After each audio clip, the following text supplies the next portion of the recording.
नमस्कार साथियों, स्वागत है आप सभी का अंकित इंस्पायर्स इंडिया पर। मैं हूं अंकित अवस्थी। साथियों, दिल्ली ब्लास्ट के बाद अब एक के बाद एक नई चीजें जुड़ती चली जा रही हैं। कुछ खुलासे इस घटना के इतिहास से कि ये कैसे अंजाम तक पहुंची और कुछ इसके बाद भविष्य में जो होने वाली संभावित घटनाएं हैं, उन्हें लेकर आज के सेशन में हम चर्चा कर रहे हैं। जैसा कि आप सभी जानते हैं कि दिल्ली ब्लास्ट का होने के बाद में जिस समय घटना घटी, उसके बाद में बड़ी ही संजीदगी से और बहुत ही साफगोई से भारत की जांच एजेंसीज ने ब्लेम गेम की जगह पहले जांच पर विश्वास किया। यानी कि ऐसा नहीं कि घटना घटी और तुरंत हम लोग उठा करके कैमरा और पहुंच गए और कह दिया कि साहब ये तो एक आतंकी हमला है। नहीं, भारत की जांच एजेंसियों ने पहले पूरी तरह यह सुनिश्चित करने का प्रयास किया कि यह घटना कैसे हुई, कौन कौन इसके पीछे हैं, कहां से ये पूरा ब्लास्ट का मटेरियल आया, गैस गैस सिलेंडर ब्लास्ट हुआ है कि अमोनियम नाइट्रेट ब्लास्ट हुआ है, आत्मघाती हमला था कि कोई एक्सीडेंट था। तमाम चीजों पर हमने कोई जल्दबाजी नहीं करी। शुरुआत में घटना होती है, तुरंत अमित शाह जी वहां पहुंचते हैं, उससे मामले की गंभीरता का अंदाजा लग जाता है कि मामला बड़ा है। क्योंकि गृह मंत्री तुरंत अगर मौके पर जा रहे हैं, इसका मतलब ये कोई सिंपल गैस सिलेंडर ब्लास्ट तो नहीं है, कुछ तो हुआ है। और लोगों के मरने वालों की जो संख्या 10 से पार होने लगी, तो ये विश्वास होने लगा कि सिंपल गैस ब्लास्ट पर इतना ज्यादा नुकसान नहीं हो सकता था, कुछ तो और है। लेकिन फिर भी हम पूरे 12 घंटे का 24 घंटे का इंतजार किए। अब बात आती है इस बात पर कि जब पूरी तरह से चर्चा निकल कर आ चुकी होती है कि ये ब्लास्ट हुआ है, उसके बाद भारत बहुत जिम्मेदारी के साथ बाहर आता है। घटना के पूरा एक दिन बीतने के बाद हम लोग आते हैं और कहते हैं कि रेड फोर्ट पर हुआ जो ब्लास्ट था वो एक टेररिस्ट इंसिडेंट था। यहां पर यह बात बहुत ज्यादा जानने की है। पहले ये ब्लास्ट बोला गया, उसके बाद इसे टेररिस्ट इंसिडेंट कहा गया, अर्थात इसके पीछे आतंक था। अब आपके दिमाग में एक बड़ा प्रश्न बन रहा होगा, यार ब्लास्ट और टेररिस्ट इंसिडेंट में अंतर क्या है? देखिए, ब्लास्ट जब है ना, उसके लिए आप खुद को जिम्मेदार मान सकते हैं। अर्थात भाई, जैसे हमारे राजस्थान के अंदर कुछ दिनों पहले एक ट्रक के अंदर गैस सिलेंडर जा रहे थे, उनमें ब्लास्ट हो गया, है ना? कुछ एक ट्रक मतलब एक ब्लास्ट की वजह से कुछ लोगों की जान भी चली गई। यानी कि ये हमारी व्यवस्थाओं में हुई गड़बड़ के कारण हो सकता है। हमारी जो दिक्कतें हैं, हमारी जो खुद की मैनेजमेंट की दिक्कतें हैं, उसकी वजह से भी हो सकता है। हम खुद ज़िम्मेदारी ले रहे होते हैं। लेकिन जब हम ये बोलते हैं कि ये आतंकी घटना है, इसका मतलब किसी ने हमें आतंकित करने का प्रयास किया है। देश खुद को आतंकित नहीं करता है।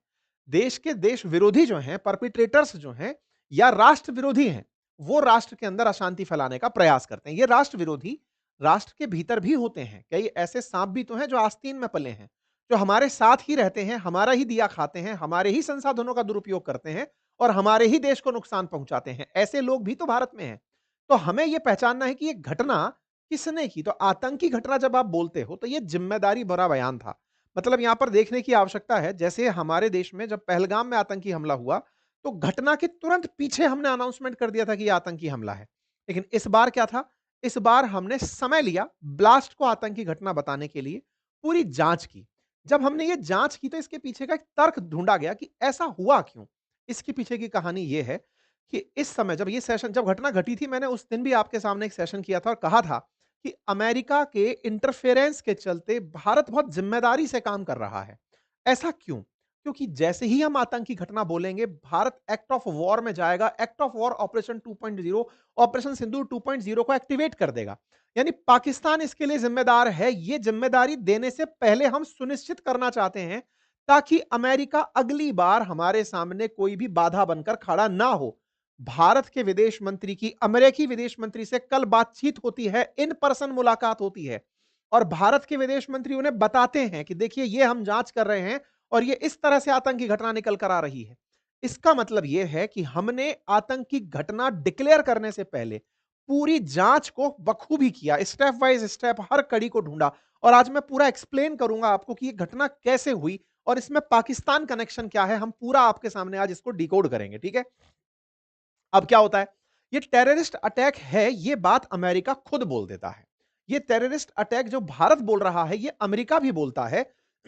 इसका मतलब हमने पूरी जांच को इस तरह किया कि जांच देखने वाले लोगों को भी यह लगा कि नहीं, भारत जल्दबाजी में नहीं था, जिम्मेदारी में था। अब जिम्मेदारी की हमने, हमारी जिम्मेदारी से डरे हुए पाकिस्तान ने जो खुद के यहां पर ब्लास्ट किया, उस ब्लास्ट को उसने भारत पर सेम डे धकेल दिया और यह कहा कि यह तो भारत के द्वारा एक्ट ऑफ वॉर है। क्योंकि नौसिखिए हैं, हर चीज में नकल करते हैं। इन्हें यह लगा कि भारत में जो ब्लास्ट हुआ है, अगर भारत के ब्लास्ट के बाद पाकिस्तान में ब्लास्ट हो जाएगा, तो पाकिस्तान में ब्लास्ट को यह देखा जाएगा कि भारत ने बदला ले लिया है। भारत इस बार लंबी पारी खेलने वाला था। उसे जो पिछले समय ट्रंप का जो अनुभव था, उससे पार निकलना था। इसीलिए हमने तुरंत ब्लास्ट करने की जगह, जो कहा गया पाकिस्तान के द्वारा इधर इस्लामाबाद में ब्लास्ट होता है, उधर की तरफ से तुरंत बयान आ जाता है इनका और ये कहते हैं भारत ने हम पर हमला कर दिया है। भारत के द्वारा किया गया आतंकी हमला है। नहीं, भारत के ऊपर इन्होंने जितना तेजी से ब्लेम गेम खेला, इससे ये पकड़ में आ गए। मतलब ये ऐसा था कि आपने बिना जांच के, मतलब ये इतना बेवकूफी और मतलब कायराना काम था कि इनके यहां पर सेना ही इनके यहां ब्लास्ट कराती है। इनके इस्लामाबाद में ब्लास्ट होता है, 10 लोग मरते हैं, बोले हाँ भाई साहब 2 इज इक्वल्स टू 2 कर दिया, सब बराबर हो गया, x is equals to y कर दो। भारत में दिल्ली में ब्लास्ट हुआ है, पाकिस्तान के इस्लामाबाद में हुआ है, हमारी जिम्मेदारी नहीं है साहब, हम जिम्मेदारी से भाग रहे हैं। ये डर गए। पाकिस्तान में जो ब्लास्ट हुआ, पाकिस्तान के प्रधानमंत्री निकलकर तुरंत भारत का नाम लगा दिए बिना जांच के।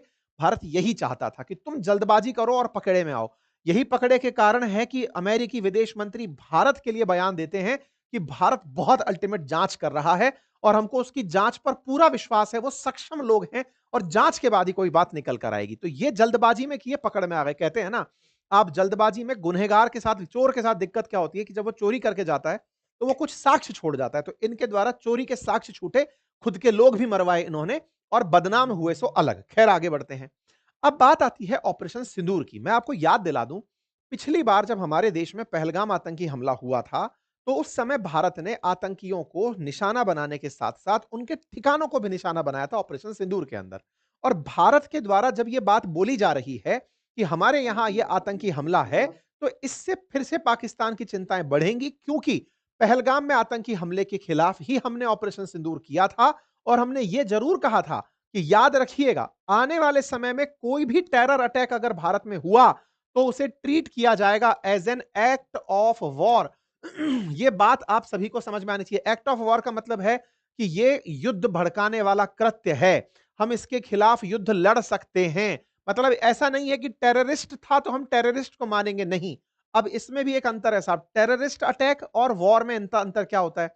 वॉर में नेशन इन्वॉल्व होते हैं और टेररिस्ट अटैक में यूनिट इन्वॉल्व होती है, पार्टी इन्वॉल्व होती है कि भाई जैश ए मोहम्मद ने किया, कि अलकायदा ने किया, कि मतलब जो भी और जो आतंकी समूह हैं उनमें से किया। तो वॉर जब शब्द यूज करते हो तो वॉर आतंकियों के खिलाफ नहीं होती, नेशंस के खिलाफ होती है। मतलब ये समझना है आपको कि ब्लास्ट अलग कहानी है, टेररिस्ट अटैक अलग कहानी है और इसके बाद में वॉर एक अलग कहानी है। वॉर नेशंस के बीच लड़ा जाता है। 193 देश यूएन में अगर हैं तो इसका मतलब है कि उनके बीच अगर कभी फाइट होगी तो उसे वॉर कहा जाएगा। ठीक है, रशिया यूक्रेन में वॉर चल रहा है। अलकायदा के खिलाफ अमेरिका या फिर जो तालिबान के खिलाफ अमेरिका अफगानिस्तान में जो कृत्य कर रहा था वो वॉर नहीं थी। अफगानिस्तान में वो आतंकियों को मिटाने का मिशन चला रहा था, उसको उसने ऑपरेशन नाम दिया था। यहां पर ध्यान देने की बात है कि हम जब एक्ट ऑफ वॉर बोल रहे हैं, अर्थात इस घटना को ही, आने वाले समय में आतंकी घटना को ही हम युद्ध का घटना मानेंगे। हमारे देश में युद्ध कर दिया गया है ऐसा मानेंगे। यह बात हमने बहुत पहले से अनाउंस कर रखी है। यह घटना आप देख रहे हैं 15 मई की है, रक्षा मंत्री के बयान की। अर्थात अगर हमने टेररिस्ट अटैक देखा तो समझो दिल्ली ब्लास्ट था, दिल्ली ब्लास्ट को हमने टेररिस्ट अटैक डिक्लेयर करने में समय लिया। यह अल जजीरा ने कवर किया। अल जजीरा ने किया कि नो ब्लेम, भारत ने अभी तक किसी पर आरोप नहीं लगाया है। Why India is being cautious with accusation after Delhi blast. Bharat रुक क्यों रहा है, किसी पर आरोप क्यों नहीं लगा रहा है। इन्हें लगा कि भारत डर गया है, भारत इस बात से डर गया है कि पाकिस्तान का नाम ले लिया तो भाई साहब पाकिस्तान के साथ हमारा युद्ध हो जाएगा। अबे मूर्खों, हमें पता था कि वो डर के मारे खुद ही खुद के यहां ब्लास्ट कराएगा। वो खुद ही खुद को फिर से अब इस बार फील्ड मार्शल की जगह एयर मार्शल बना देगा, कुछ ना कुछ तो बना देगा। लेकिन मुसीबत यह है कि भारत इस बार संभल कर चल रहा था। देखिए, ऑपरेशन सिंदूर के दौरान भी जिस तरह भारत ने जिम्मेदारी पूर्वक कार्य किया था वो काबिले तारीफ है। हम बताकर किए कि मारने आएंगे, मार कर आए और आकर के रिपोर्ट किया कि अगर तुम अब और करोगे तो हम मारेंगे और तुम रुक जाओगे तो हम रुक जाएंगे। सब कुछ वैसे ही हुआ, लेकिन वहां पर एक अमेरिका में बैठा हुआ बैंड बाजा जो था वो बजता रहा, उसके चक्कर में उसको धूमिल कर दिया। अदरवाइज भारत ने उस समय भी एक्सट्रीम प्रोफेशनलिज्म दर्शाया था। पूरी तरह से सिलसिलेवार तरीके से सबको तैयार करना, दुनिया को इन्फॉर्म करना, बिल्कुल ठिकानों को ठिकाना निशाना बनाना, प्रॉपर तरीके से मीडिया ब्रीफिंग होना, सारी डिटेलिंग देना कि हमने इतने ठिकाने रद्द मार दिए हैं इनके, सब कुछ हमने प्रोफेशनली किया था। और हमने ये बार बार कहा था कि देखो हमने आतंकी ठिकानों को निशाना बनाया है, तुम लोग अगर गलती करोगे तो फिर हम तुम्हें मारने आएंगे, फिर मत कहना फिर हम सेना को निशाना बनाएंगे, अभी आतंकियों को निशाना बनाया। लेकिन हुआ क्या कि पाकिस्तान ने उस बात को अपने ऊपर लेकर के कि हमारे आतंकियों को मार दिया, ये तो हमारे अपने थे, तो फिर उसने खुद से बम गोले चलाने शुरू किए कि हमारी संप्रभुता पर उल्लंघन है, आतंकी हमारे देश में रहते हैं, तो ये तो हमारे लिए खुशखबरी है। पाकिस्तान ने उसे खुशखबरी मान करके उनके बचाव में भारत के साथ में झगड़ा किया। कुल मिलाकर के ऑपरेशन सिंदूर भारत का एक सक्सेसफुल मिशन था। मिशन किस मायने में था कि भारत ने एक्सट्रीम प्रोफेशनलिज्म दिखाया था, हर यूनिट अपने आप में कोऑर्डिनेटेड थी। फेलियर कहां था? विदेशी मामलों के मामले में, नैरेटिव वॉर में फेलियर था। फेलियर कैसे था? हम अपने इस प्रोफेशनलिज्म को अमेरिका जैसे बैंड बाजे के सामने रख नहीं पाए, क्योंकि अमेरिका ने पाकिस्तान से रिश्वत ले ली और उसका गीत गाना शुरू कर दिया। उसके पीछे हमने बहुत सी कहानियां बताई हैं कि उनका न्यूक्लियर वेपन सिस्टम हिल गया था, तमाम चीजें हुई थी, वो खैर अलग कहानी है। लेकिन इस बार भारत ने फिर समझदारी करी। भारत ने वेट किया जांच करने का, और इस बात को प्रधानमंत्री ने भूटान जाके कहा और कहा कि हमारी जांच एजेंसीज इस मामले में पूरी तह तक जा रही हैं कि यह कॉन्स्पिरेसी किसने की थी। अर्थात अब जब हम कुछ करेंगे तो इसके खिलाफ हम किसी की सुनेंगे नहीं।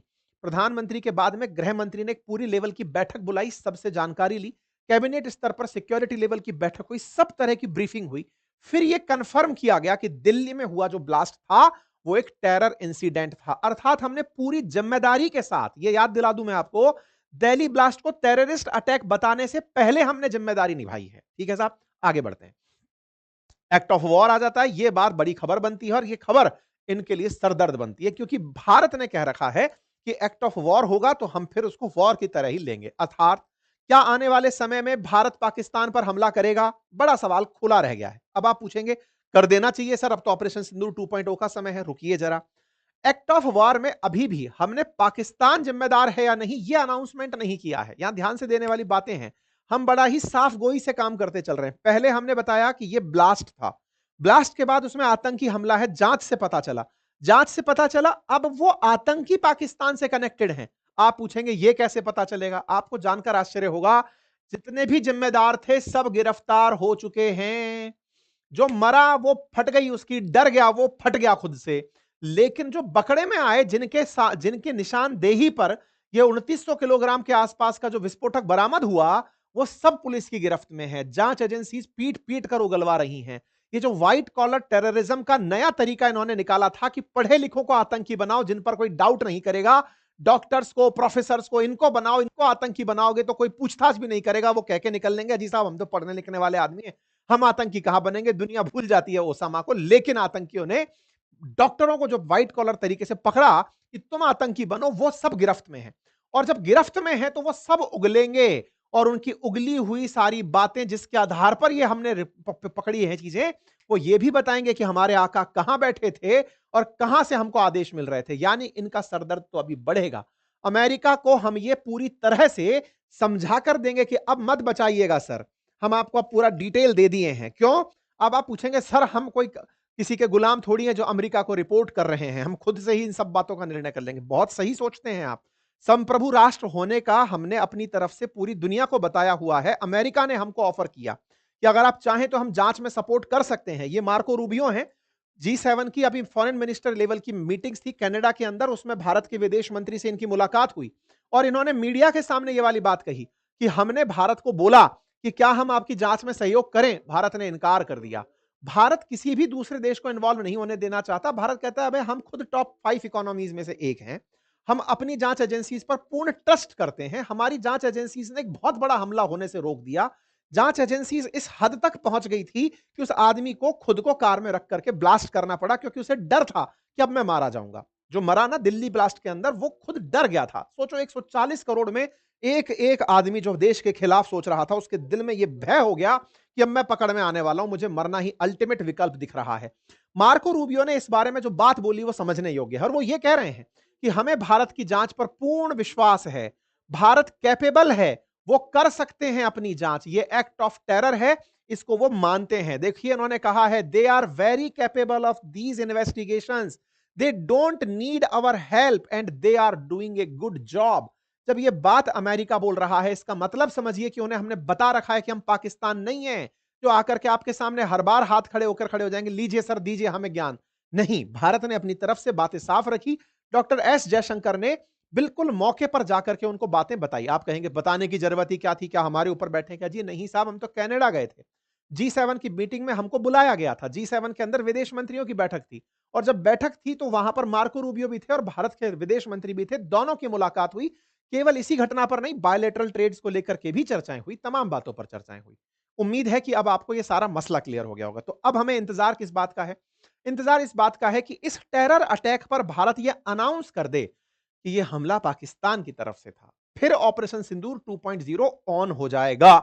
यह रहा विश्लेषण का पहला पार्ट। अब चलते हैं हम दूसरे पार्ट की तरफ। क्या पार्ट? यह कि यह घटना घटी कैसे, मतलब इस घटना के तार क्या थे, कहानी कहां से शुरू हुई, अल्टीमेटली पाकिस्तान का इन्वॉल्वमेंट इस घटना में है कैसे, जो थोड़े दिन बाद आउट होगा, जो बात निकल कर आएगी वो कहां से शुरू हुई। अब उस पर चलते हैं। देखिए साहब, ये हुआ क्या।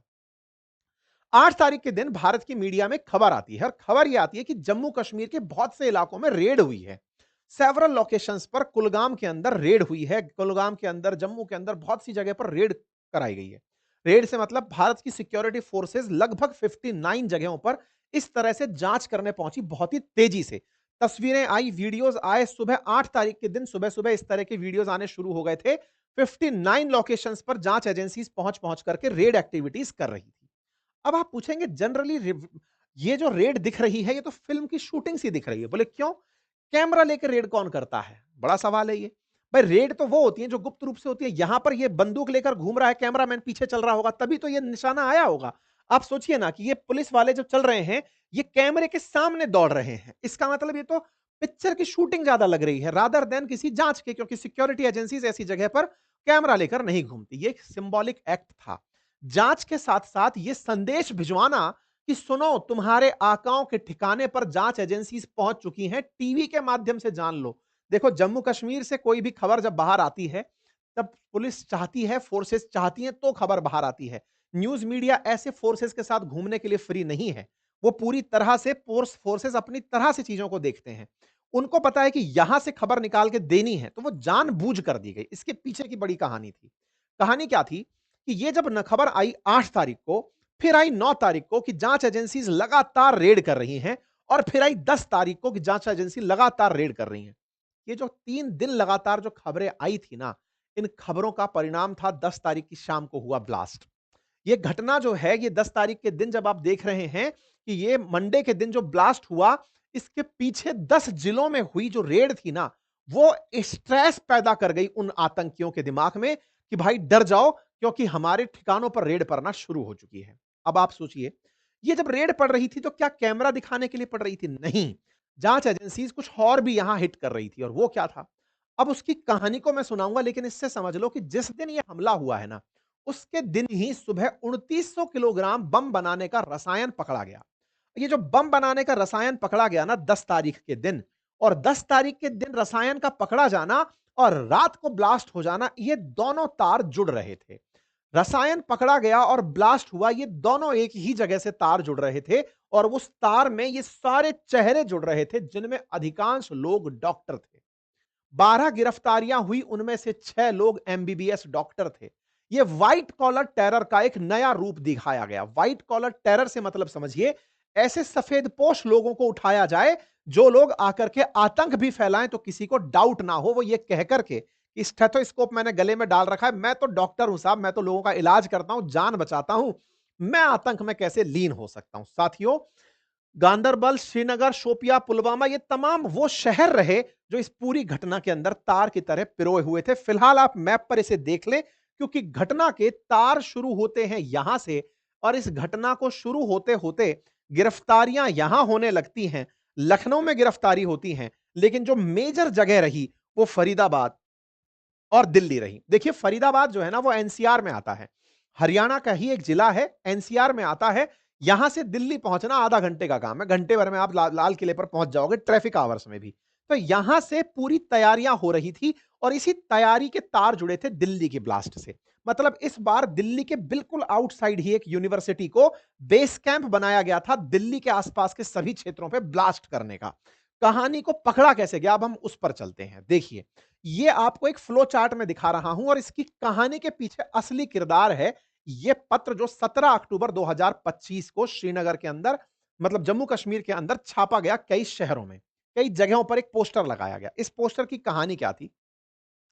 श्रीनगर के अंदर एक पोस्टर टकता है, ये जो आपको लिखा हुआ भाषा दिख रही है, इसमें जैश ए मोहम्मद का नाम, जो कि पाकिस्तानी आतंकी समूह है, उसके नाम पर एक पोस्टर टका।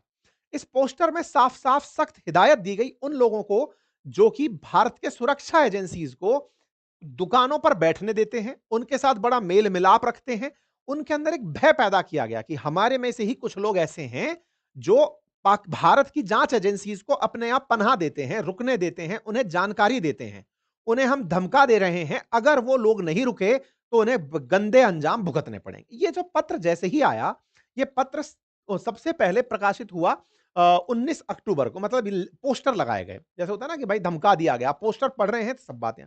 19 अक्टूबर को जैसे ये पोस्टर बाहर आया, इसके बाद जांच एजेंसीज को पता चला कि यार ऐसे कोई धमका रहा है उन लोगों को। जांच एजेंसी इस बात पर शुरू होती है जांचना कि ये कहां से निकल कर आया है, इस पोस्टर को लिखने वाला कौन है। किसी ने भी नाम पता कुछ दिया नहीं, जैश ए मोहम्मद हेडिंग डाल के लिख दिया। जब इस पोस्टर की तह तक जब पहुंचना पहुंचना शुरू हुआ, तो शोपिया नामक जगह से, शोपिया कहां है, ये रहा शोपिया, बिल्कुल आप ये देखिए, श्रीनगर के दक्षिण के अंदर शोपिया है, और यहां पर और इसी श्रीनगर के पूर्व की तरफ पुलवामा है। तो अब हुआ ये कि शोपिया के अंदर मौलवी है इरफान अहमद, उसको गिरफ्तार किया जाता है। ये जो मौलवी है ना, ये कुछ लोगों में एक्सट्रीमिज्म भर रहा होता है, कट्टरपंथ का भाषण दे रहा होता है, कट्टरपंथी बना रहा होता है। मौलवी जब यहां से गिरफ्तार होता है, जिसका नाम इरफान है, उससे पूछा जाता है बता भाई कौन आदमी जिम्मेदार है, ये सब काम कर कौन रहा है जिनको तू भड़का रहा है। इसकी जवाबदेही पर एक आदमी का नाम बाहर निकल कर आता है, उसका नाम है डॉक्टर आदिल। बोले ये डॉक्टर आदिल कर रहा है, डॉक्टर आदिल ने ये पत्र लिखा है। बोले यार डॉक्टर आदिल की तो इसी महीने की शुरुआत में शादी हुई है। बोले हाँ, उसी शादी में हम और कई लोग मुलाकात किए थे, वहां ये तय हुआ कि आजकल ऐसा हो रहा है तो क्यों ना इसका बदला लिया जाए।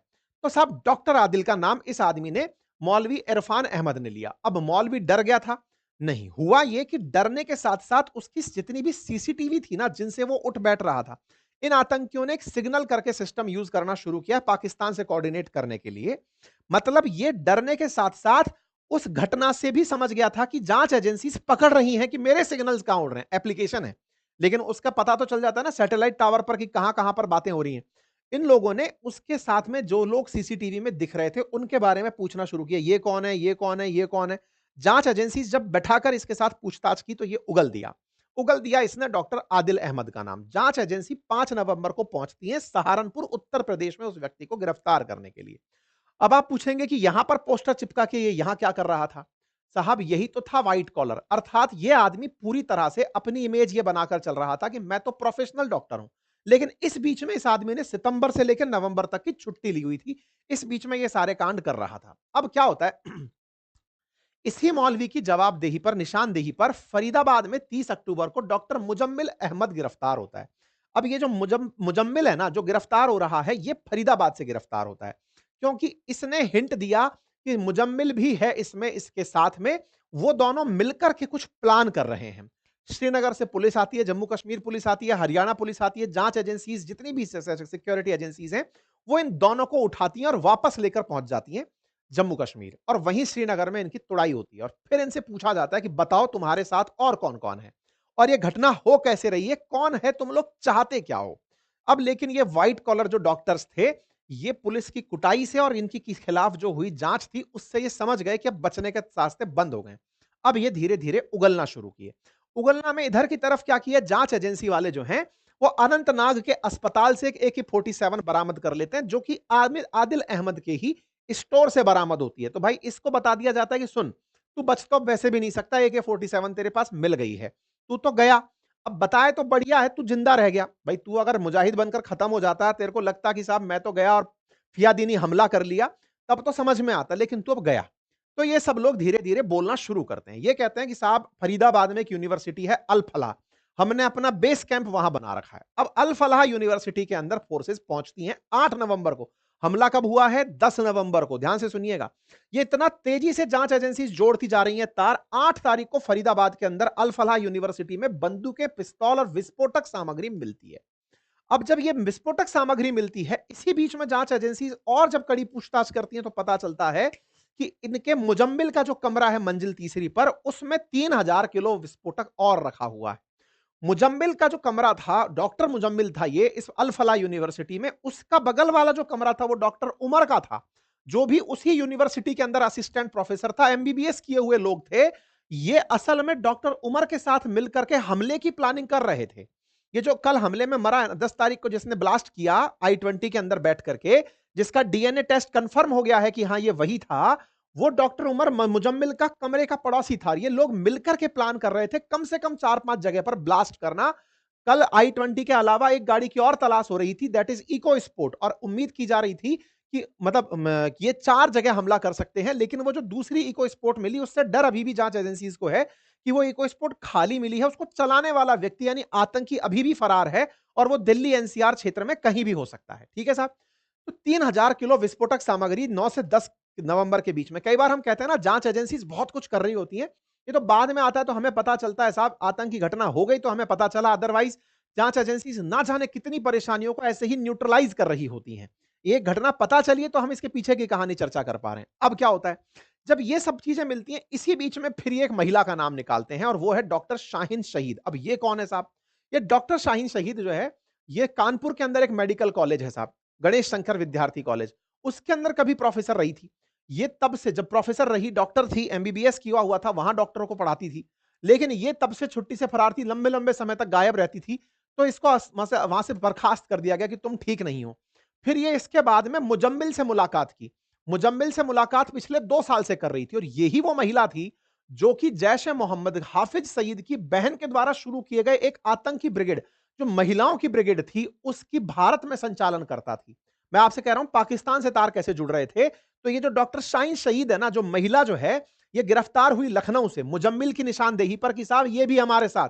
इनसे पूछा गया तोड़ तोड़ कर कि तुम 3000 किलो अमोनियम नाइट्रेट और विस्फोटक ले कहां से आए? फिर ये उकले कि अरे साहब वो एक महिला है जो 2 साल से महिला होकर और डॉक्टर होकर के ये सारी चीजें जुगाड़ रही है, उस पर कोई डाउट नहीं कर रहा है। वो उठा उठा करके लाती है सारा माल, यहां पर स्टोर कर रही है और वो किसके जवाबदेही पर, निशानदेही पर कर रही है? जैश ए मोहम्मद हाफिज सईद, उसकी बहन के द्वारा चलाया हुआ एक आतंकी संगठन है महिलाओं का। उस महिलाओं के आतंकी संगठन की निशानदेही पर भारत में महिला आतंकी भर्ती कर रही थी और ये इस तरह से फरीदाबाद के अंदर चुन चुन करके इकट्ठा कर रही थी अमोनियम नाइट्रेट। आप सोचकर देखिए 3000 किलो विस्फोटक अगर जाएगा सीधा सीधा, मतलब 30 अनाज की बोरियां, और 30 अनाज की बोरियां विस्फोटक आप लेकर कैसे चलोगे? तो निश्चित ही ये सब्जी के थैले में लाई होगी 2 साल में, बिल्कुल चिड़िया का घोंसला सा बना रही होगी कि एक दिन फोड़ूंगी इन सबको ले जाकर के। इस तरह से सोचो, इसने यूनिवर्सिटी के अंदर ढेर लगा दिया, कितने कमरे कंज्यूम किए होंगे। या आवश्यकता है जांच एजेंसीज को, हर यूनिवर्सिटी को अब बहुत ही संदिग्ध तरीके से जांचा जाना चाहिए, क्योंकि व्हाइट कॉलर टेररिज्म अगर जगह ले रहा है तो यह बहुत बड़ी टेंशन का विषय है। ऐसे में साहब यहां पर शाहीन शहीद को लखनऊ से गिरफ्तार किया जाता है। दिल्ली में जब यह गिरफ्तार होती है लखनऊ से, इधर उमर के हाथ पांव फूल जाते हैं। क्यों? क्योंकि शाहीन शहीद ही थी लेकर के आने वाले, और इधर ये जो उमर था ना गाड़ी में I-20 में बैठा हुआ, ये सारी घटनाएं सुन रहा था इंटरनेट पर। क्योंकि मैं आपसे कह रहा था ना, वो लगातार खबरें डाल रहे थे, इतनी जगह ठिकानों पर हमला, इतने जगह गिरफ्तार हो गए, अब ये गिरफ्तार, अब ये गिरफ्तार, मुजम्मिल गिरफ्तार, शाहीन गिरफ्तार, तो इनका तो कोई बचा ही नहीं। डॉक्टर उमर को लगा कि भाई अपन तो गए, अब बेहतर है कि इसी गाड़ी में बैठते हैं। तो ये उठा 10 नवंबर के दिन सुबह गाड़ी उठाया और निकल लिया फरीदाबाद से दिल्ली की तरफ कि भाई अब कुछ तो काम आएंगे। चल दिया गाड़ी लेकर के, दिल्ली में घुसता है, कहीं पुलिस वाले रास्ते में ना रोक लें। अच्छा इंटरेस्टिंग बात है ये, अगर गाड़ी में सीएनजी किट लगी है और सीएनजी किट लगी और पॉल्यूशन सर्टिफिकेट नहीं है, दिल्ली में पॉल्यूशन को लेकर के इन दिनों बड़ी सख्ती चल रही है, जब बार बार रोक लेते हैं, बार बार रोक करके पॉल्यूशन सर्टिफिकेट, जांच सर्टिफिकेट, तो उनसे बचने के लिए इसने पॉल्यूशन सर्टिफिकेट भी बना लिया कि भाई रोका ना जाऊं मैं।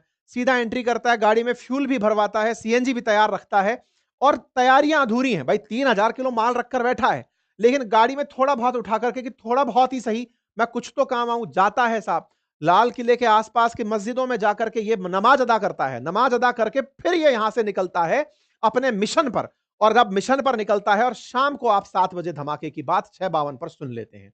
उम्मीद है कि अब आप पूरी घटना को रिलेट कर लिए होंगे कि ये घटना कैसे घटी, ये इसके कंठ कहां तक पकड़ में आ गए थे। टेंशन अभी खत्म नहीं हुई है। जांच एजेंसीज को इसी I-20 के साथ एक लाल कलर की इको स्पोर्ट भी नजर आई थी, जो इससे ये बातचीत कर रहा था। बाद में जब उसे तलाशा गया तो वो किसी गांव में खड़ी मिली है। खाड़ी तो खड़ी मिल गई, लेकिन उसको चलाने वाला कौन था, अब जांच एजेंसी इस विषय पर जोर दे रही है। जांच अभी तेजी से चल रही है। तो मैंने ये सारा की सारा आप लोगों को जानकारी दे दी कि आदिल आदिल के चक्कर में मतलब सब इस तरह से कड़ियां जुड़ते गए, फिर ये महिला पकड़ में आई, जिसके पकड़ में आते ही उमर ने खुद को उड़ा लिया कि भाई अपन गए। ये जो था ना, मतलब जमात इस्लामी, ये हाफिज सईद की जो बहन है, उसके द्वारा, उसकी बहन का नाम है सादिया अजहर, उसने जमात उल मोमिनात नामक एक ग्रुप बना रखा है। जमात उल मोमिनात की कि कहने पर ये इस तरह के काम कर रहा था और ये सारी जानकारी निकल कर आई थी। ये कहानी ये महिला के द्वारा की जा रही थी। 2 साल से ये विस्फोटक जमा कर रही थी। फिर यूनिवर्सिटी से सवाल जवाब किए गए कि तुम्हारे यहाँ ये हो रहा है, तो ये कह रहे साहब ये तो काम तो ढंग से कर रहे थे खुद का। हमको ये घर पे क्या कर रहे हैं क्या पता, और ये बात सच भी है। अब पता होना भी चाहिए। अब सब चीजें संदिग्ध रूप से देखी जाएंगी, विशेष रूप से इन लोगों के द्वारा किए गए कृत्य से। अब भारत के अंदर जो भी कश्मीरी छात्र, क्योंकि ये सब कश्मीर से जुड़े थे, अब वो जहां-जहां भी रहकर पढ़ाई कर रहे होंगे, जिन यूनिवर्सिटीज में वो पढ़ रहे होंगे या फिर जिन जगह पर वो नौकरी कर रहे होंगे, जांच एजेंसीज वहां पर पहुंचेंगी और उनको जांच करेंगी। कारण भी है उसका, क्योंकि अब यहां पर चिंता आप लोगों ने, फिर वही वाली बात, जैसे कश्मीर में आतंकी हमला जब हुआ तब वहां के लोकल इन्वॉल्व थे, ये बात अब तक नहीं हुई थी। जब नहीं हुई थी तब तक तो हम हर कश्मीरी को ये मानकर चलते थे कि आतंकी हमले में कश्मीरी लोकल जिम्मेदार नहीं हो सकता। लेकिन अब ये चीजें पलटती जा रही हैं। आतंकियों ने मॉड्यूल पलट लिया है। आतंकियों ने कश्मीरियों को ही पैसा पहुंचा करके कि तुम ही करो ताकि हम बच जाएं। पाकिस्तान को डर है कि जैसे मोहम्मद खत्म ना हो जाए तो नाम केवल कश्मीरियों का रहे, कश्मीरियों के खिलाफ भारत में नफरत रहे। देखिए बहुत ही स्पष्ट तरीके से खेला गया खेल है ये, कि कश्मीर के अंदर टूरिस्ट जाने से कैसे रुकेगा, कश्मीरियों के खिलाफ नफरत भर दो। दूसरा, अब कश्मीरी ही व्हाइट कॉलर तरीके से इन्वॉल्व हैं तो ये लोग नौकरी नहीं कर पाएंगे, तो इनमें अपने आप भारत से एक अलगाव पैदा होगा कि यार भारत के विभिन्न यूनिवर्सिटी कॉलेज नौकरी करने ही नहीं देते, हर दिन जांच एजेंसी जांचने आ जाती है, हर आदमी हमें दूसरे तरीके से देखता है। ये स्थिति जैसे पैदा होगी तो इनका आपस में मिलना, मेनलैंड इंडिया के साथ में मिलना मुसीबत का कारण बनेगा और इसको पाकिस्तान चाहता है कि इनको सेपरेट करने। ये इनका दूसरा टैक्टिक। अब जवाब इसका यही है कि भारत को ना इन आतंकी ठिकानों को जो पाकिस्तान में है ना, उन्हें जड़ से खत्म करना चाहिए। ये ऑटोमेटिक मामले सेटल हो जाएंगे। उकसाने वाले लोग, देखो ये वो कार है जिस कार में वो उमर बैठा था, फ्यूल भराते हुए दिखाई दिया, ये व्यक्ति था जिसने खुद को उड़ा लिया। बाकी तो सब चीजें आप लोगों ने बहुत सारे न्यूज में देख ही ली होंगी। ये वो सीसीटीवी फुटेज भी अब निकल कर आ गए हैं जिसमें इसने गाड़ी उड़ाई थी, मैं वो नहीं दिखाऊंगा। ये पूरा टाइम का वो निकल कर आ गया। कुल मिलाकर बात ये है कि भारत की जांच एजेंसीज ने बहुत ही संजीदगी से और बहुत ही जिम्मेदारी पूर्वक तरीके से काम करते हुए एक बहुत बड़े हादसे को रोक लिया। क्योंकि इस बहुत बड़े हादसे में 3000 किलो विस्फोटक अगर फटता तो बहुत बड़ी चीज बनती। अभी भी बात जांच एजेंसीज के दिमाग में कुछ 5-6 सवाल लेकर के वो घूम रही हैं, और उनमें से बड़े सवाल जो है ना वो यही है कि यार इतना सारा अमोनियम नाइट्रेट अल्टीमेटली आया कहां से, मतलब इतना सारा इकट्ठा कहां से किया इन लोगों ने। दूसरा, आतंकी 2 कार से आए थे, दूसरी कार वाला आतंकी कहां है, ये अभी भी जांच एजेंसीज के दिमाग में सवाल बना हुआ है। और तीसरा, ये उमर जो है ना ये लास्ट मोमेंट पे हड़बड़ाहट में फट गया। अगर ये इतना सारा अमोनियम नाइट्रेट रखता था तो ये बड़ा हमला कर सकता था, लेकिन जैसी जांच एजेंसीज ने इसको पकड़ने की तैयारी की, उस समय ये निकल लिया और निकल करके इसने आधी अधूरी तैयारी के साथ खुद को ब्लास्ट कर दिया। क्या ये आत्मघाती हमला था? यानी कि अगर ये उस तरह से था तो इसके बारे में जांच एजेंसीज का पुराना रिकॉर्ड कार्ड ये कहता है कि अक्सर ये लोग भाई 2 तरह से हमलों को माना जाता है। अगर आत्मघाती है तो वो जाकर कार को सीधा भेड़ता पहले और फिर ब्लास्ट होता, मतलब मरना ही है तो सब तरह से बर्बाद करके मरेंगे। ये चलती गाड़ी में ब्लास्ट हुआ। इसके 2 मायने निकले। पहला, कि ये फियादीनी हमले के लिए तैयार नहीं था कि मैं खुद लेकिन मरूंगा, लेकिन फिर भी इसने रिमोट से खुद को उड़ा दिया। दूसरा, ये आईईडी लगाकर ब्लास्ट नहीं किया गया था, अदरवाइज जमीन पर गड्ढा होता। अगर ये बहुत ज्यादा आरडीएक्स और अमोनियम नाइट्रेट का मिक्सचर पैक करके ले गया होता तो जमीन पर गड्ढा होता। ऐसा गड्ढा भी नहीं मिला है। यानी कि आधी अधूरी तैयारी के साथ घबराहट में किया गया हमला था। और संदिग्ध जो है ये तुर्की की यात्रा पर गए थे, और तुर्की के साथ भारत के जो रिश्ते चल रहे हैं ये पब्लिक में है।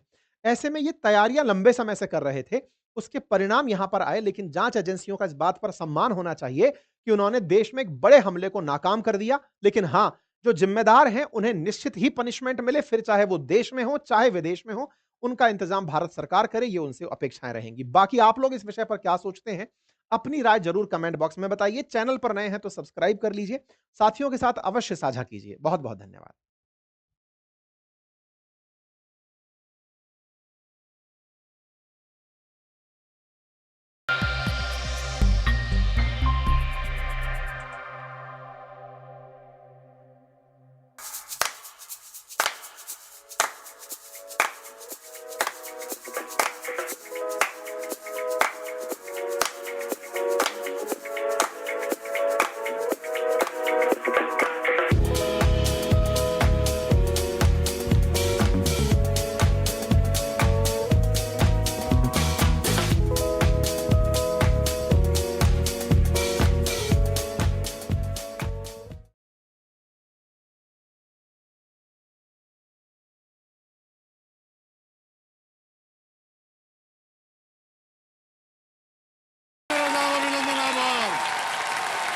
मैं अमिताभ बच्चन प्रस्तुत करता हूँ जानदार, धनदार, शानदार, कौन बनेगा करोड़पति।